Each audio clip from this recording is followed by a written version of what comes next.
Because Patton was moving forward down south, and because the Americans had encircled Aachen, there was no chance for Monty to succeed in a separate peace that September during Market Garden.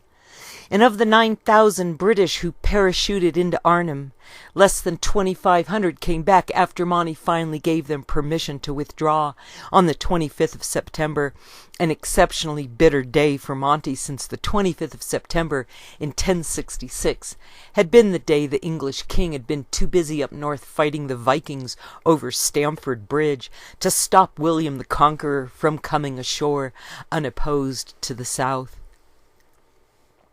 Bradley called a meeting of the American commanders on the 9th of October,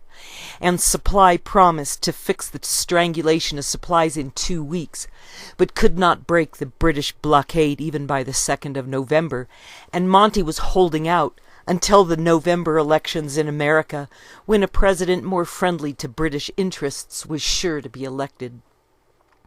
FDR's defeat at the polling station was almost guaranteed after all the bad press the American army had been getting in the newspapers, and at the same time the British newspapers were reporting that Monty was promising to end the war by Christmas, and their fake news said that it was the Americans' poor equipment and even poorer soldiers that had stopped Patton.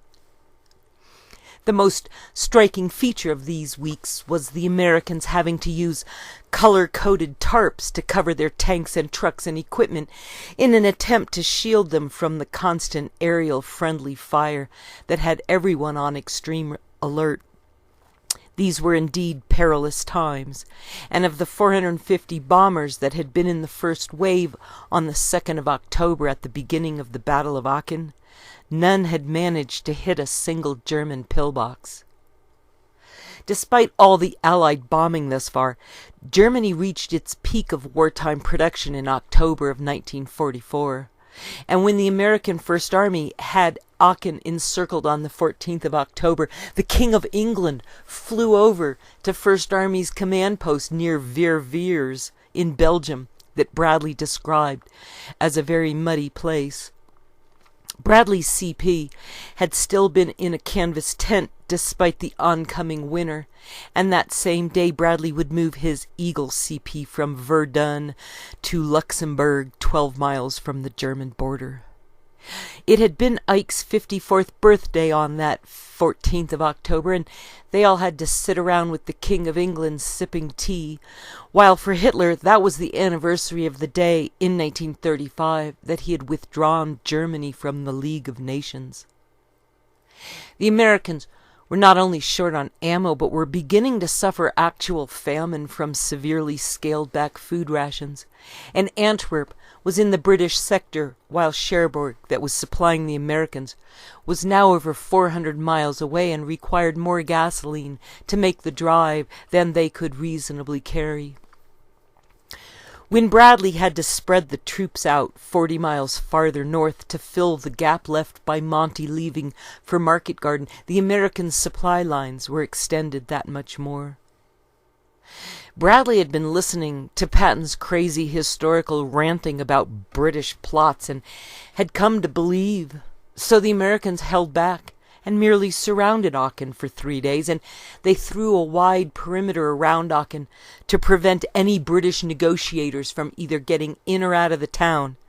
and the American encirclement would last until the 18th of October, after the King of England had gone back to Britain, and Bradley's troops were able to enter the town without interference, and that day Monty would make a new agreement with Ike. The new agreement on the 18th of October was that Patton could move forward only after the 10th of November, and that the American First, the Big Red One, would move towards the Rhine, north of the Ardennes from Aachen, and Monty would bumble around in his English sector, guarding the bridges over the Meuse while waiting for the Battle of the Bulge. Ike had called the meeting at Monty's headquarters to make sure he'd show up, and at that meeting on the 18th of October, Bradley told Ike to tell Monty that his quote-unquote northern thrust idea of only marching north into Germany through the plains of Hanover, would invite all the Germans to oppose them there, while Patton, also moving south of the Ardennes towards Frankfurt, would split the German army.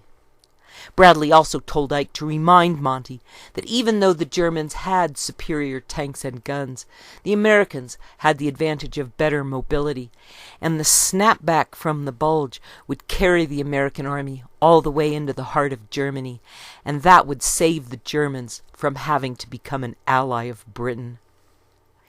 Monty's new plan was that the Americans would be allowed to have more supplies if Bradley promised that Patton would not move until the 10th of November. But Ike knew better than to give the Germans time to regroup and dig in again, as had happened after each and every one of Monty's operations, and any shred of doubt about the British intentions toward their making a separate peace with historical overtones vanished with this new deadline, since the 10th of November was the day the U.S. Marine Corps had been established in 1775. Therefore, Monty's deadline of the 10th of November would not be adhered to by the Americans, even though Bradley officially agreed to wait, but Patton would be sent forward again as a quote-unquote probe in direct violation of Monty's agreement. On the 10th of November, the day Patton was supposed to be allowed to advance, Monty refused to send back the American divisions he had borrowed for his Arnhem adventure, but because of the presence of Americans in the Hurtgen forest on the southern side of Aachen for those 90 days between Market Garden and the Battle of the Bulge, along with the American victory at Aachen, the Germans were forced to come through the Ardennes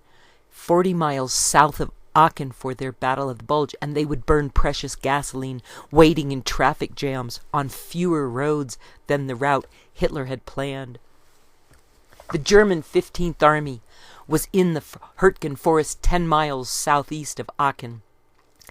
and the German 7th Army was north in the Roer Plain, and the Americans had 120,000 troops and 700 tanks, but were still being denied supplies, yet were given just enough fuel and ammo for Operation Queen that was supposed to start on the 5th of November, the day after the American elections, but was put off until the 10th, and finally the 16th of November, because the British had been dead certain that Franklin Delano Roosevelt would lose. As it turned out, Queen was merely a holding action, keeping the 1st and the 9th above the Bulge, above where the Bulge would come through, so they could be cut off from American command, then given to Monty after the Bulge, so he could march on Berlin using the American troops.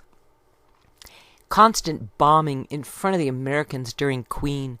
prevented the 1st and the 9th from routing the Germans in the Hurtgen busy preparing for the Bulge, and the aerial bombing concentrated just in front of the Americans did nothing to deter the Germans or hinder them in their preparations for the 16th of December, the anniversary of the day the banker from Cologne named Schroeder had asked Hitler to become the Chancellor of Germany if only he were willing to keep it secret for a little while.